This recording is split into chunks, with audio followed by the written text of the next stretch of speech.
Panel पर चर्चा करने के लिए इस वक्त हमारे साथ खास मेहमान जुड़ रहे हैं। आकाश जाधव, प्रवक्ता कांग्रेस पार्टी, नीतीश चौरसिया, प्रवक्ता आम आदमी पार्टी, और इसके साथ ही शिवाजी सरकार, अर्थशास्त्री हमारे साथ इस वक्त जुड़ रहे हैं, इकोनॉमिस्ट जुड़ रहे हैं। आप सभी मेहमानों का बहुत बहुत स्वागत है।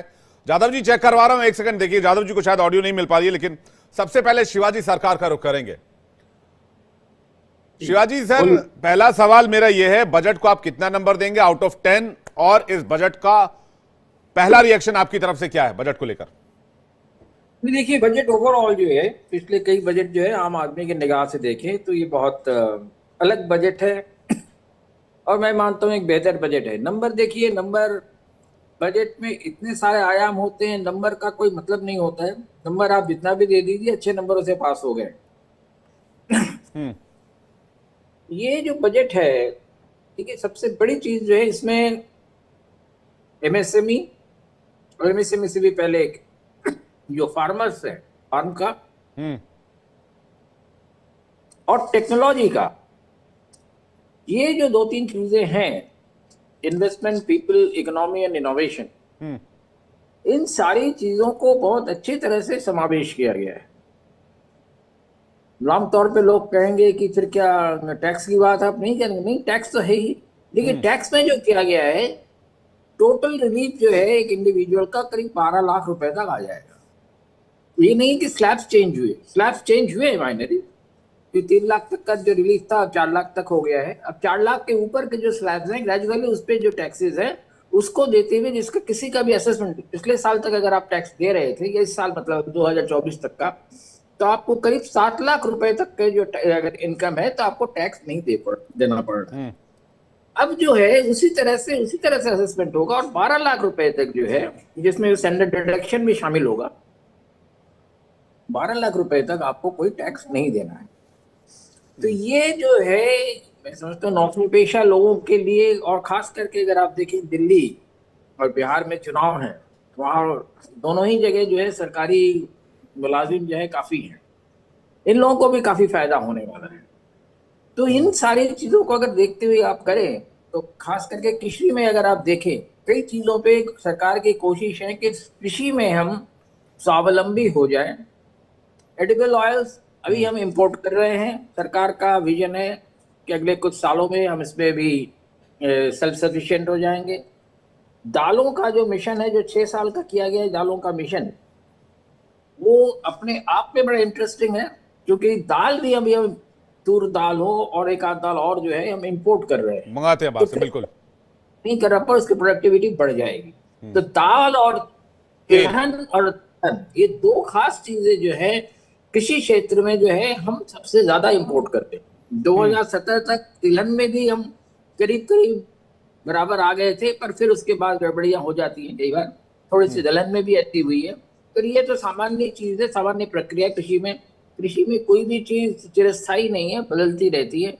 क्लाइमेट जैसे चिरस्थायी नहीं है, क्लाइमेट भी हर साल बदलता है, वैसे ये भी बदलता रहता है जी। फिर कॉटन की भी बात बता दो आपको। एक कॉटन जो है सबसे बड़ा कैश क्रॉप है एग्रीकल्चर सेक्टर में। 60,000 रुपए जो इसको करोड़ रुपए जो है फूड एक्सपोर्ट में और कॉटन के जो मिशन है उस पर जो है इन्वेस्ट किया जा रहा है, जिससे कि कॉटन, बेस्ट कॉटन जो हमें, लंबे जो बाल वाले कॉटन है वो हमें मिल जाए, जिससे कि जो टेक्सटाइल सेक्टर है उसको वो कॉटन सबसे अच्छे होते हैं, उसके धागे अच्छे बनते हैं, तो ये फायदा हो जाएगा। ओवरऑल अगर आप देखें तो पूरा जो बजट का जो फोकस है कि हम चाहे खिलौने बनाए, चाहे जूते बनाए, फुटवेयर का जो बड़ा इंडस्ट्री है, बनाने पर ज्यादा है, तो वो भी एक नहीं, फुटवेयर और टॉयज के उस पर अगर आप देखें तो सरकार की जो मंशा है इसको वर्ल्ड हब बनाने की है। अच्छा, यानी कि मैन्युफैक्चरिंग सेक्टर पे जोर देने की कोशिश इस बजट में आप देखते हैं? पूरी तरह से दिख रहा है जी। और दलहन और तिलहन फसलों पर हम डिपेंडेंट जिन मुल्कों पर हैं, वो डिपेंडेंसी कम करने की कोशिश भी इस बजट में 6 साल के अंदर जो है हम सेल्फ सफिशिएंट होने की कोशिश में हैं। वो जो पूरा मिशन है, 6 साल का मिशन और 5 साल का मिशन, तो उस पर हमारी कोशिश ये है कि तिलहन और दलहन में हम इतने पैदा कर लें कि हमें इंपोर्ट ना करना पड़े। लेकिन कांग्रेस पार्टी को, आम आदमी पार्टी को, विपक्ष को ये बजट बहुत पसंद आया नहीं है। मैं दिल्ली से ही शुरुआत कर लेता हूं। सबसे पहले नीतीश चौरसिया जी का रिएक्शन ले लेता हूं। नीतीश जी, सुना आपको ये बजट बहुत पसंद आया नहीं है? सबसे पहले तो आप सभी को मेरा नमस्कार, और विशेष तौर से अरविंद केजरीवाल जी की एक बहुत महत्वपूर्ण लड़ाई जो मिडिल क्लास वर्ग के लिए थी, उसमें एक छोटी सी सफलता मिली है। जबकि हमारी मांग थी कि क्यों नहीं इस बजट में कर्ज माफी को लेके एक मजबूत प्रावधान किया जाए कि किसी भी और बड़े जो इनके दोस्त हैं, उद्योगपति हैं, उनके कर्ज माफ नहीं होंगे। हमने कहा था किस प्रकार उच्च शिक्षा के लिए और सब्सिडी प्रोवाइड करी जाए। हमने मांग रखी थी कि किस प्रकार स्वास्थ्य बजट को 10% किया जाए और इंश्योरेंस, जो हेल्थ इंश्योरेंस होते हैं उस पर से जीएसटी और तमाम जो कर है उसको हटाए जाए। हमने मांग करी थी कि जीएसटी, कई सारे आवश्यक वस्तुओं पर जो जीएसटी लग रही हैं उसको खत्म किया जाए और उसको बिल्कुल न्यूनतम किया जाए, जबकि ऐसी मांग दूर दूर तक नहीं दिख रही। हमने मांग की थी कि रेलवे की छूट, जो बुजुर्गों को 50% की छूट दी जाती थी उनकी यात्रा के दौरान, उस पर रखी जाए। सरकार ने ऐसी कोई भी मांग नहीं रखी, जबकि दिल्ली के साथ उन्होंने फिर से वही व्यवहार करा जो आज से पहले। दिल्ली के लोगों के उनके नजर में कोई अहमियत नहीं है। आज पुनः जिस प्रकार बिहार और अन्य राज्यों में जहां चुनाव है वहां तो उन्होंने कई सारी योजनाएं और कई सारे फंड दे दिए, लेकिन जो दिल्ली के अधिकार है वो दिल्ली के अधिकार आज भी नहीं दिए। दिल्ली ने डिमांड करी थी कि जिस तरह से हर म्यूनिसिपैलिटी को फंड मिला जाता है, फंड दिया जाता है सेंट्रल गवर्नमेंट के माध्यम से, हमारी दिल्ली सरकार को कोई भी विशेष ना तो किसी योजना के तहत और ना ही किसी प्रकार की कोई फंड के द्वारा डेवलपमेंट में कोई मदद करी। और इसलिए आज भी जिस प्रकार 10 सालों की नाराजगी भाजपा दर्ज कराती है दिल्ली के लोगों के साथ, पुनः वो नाराजगी फिर से दिल्ली वालों के साथ कर रही है। आज सिर्फ दिल्ली को 325 करोड़ रुपए राशि डेवलपमेंट के लिए दी जा रही है, जबकि 1,75,000 करोड़ रुपए की राशि, टैक्स की राशि, ये दिल्ली के लोग केंद्र सरकार को देते हैं। नहीं, राज्यों के डेवलपमेंट के लिए भी एक अलग से एलोकेशन किया गया है। वो एग्जैक्ट फंड कितना है वो मैं अभी इसमें इस डॉक्यूमेंट को पढ़ रहा हूं, जो 56 पेज का डॉक्यूमेंट मेरे पास आया, वो मैं आपको थोड़ी देर में बता दूंगा।